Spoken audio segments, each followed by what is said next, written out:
சட்டமன்றத்தில் ஏன்னா முதலமைச்சர் சட்டமன்றத்தில் பெரும்பான்மை நிரூபிக்க வேணும்.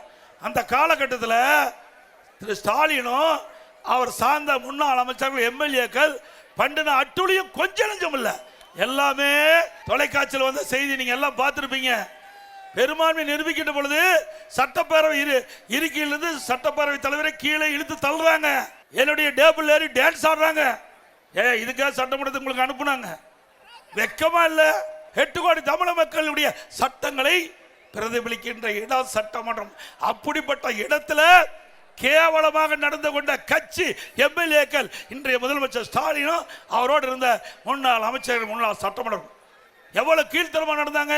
நாம பெரும்பான்மை நிரூபிச்சிட்டோம். பொறுக்க முடியாத ஸ்டாலின் சட்டை கிழிச்சுட்டா வீதியில போயிட்டு இருக்க, சட்டை கிழிச்சுக்கிட்டு பெரும்பான்மையை நிரூபிக்கின்ற பொழுது உங்களால தாங்க முடியல. இப்போ அண்ணா திமுக கூட்டணி பெரும்பான்மையான இடங்களிலே வெற்றி பெறும். அண்ணா திமுக தனி பெரும்பான்மையோட ஆட்சி அமைக்கும்.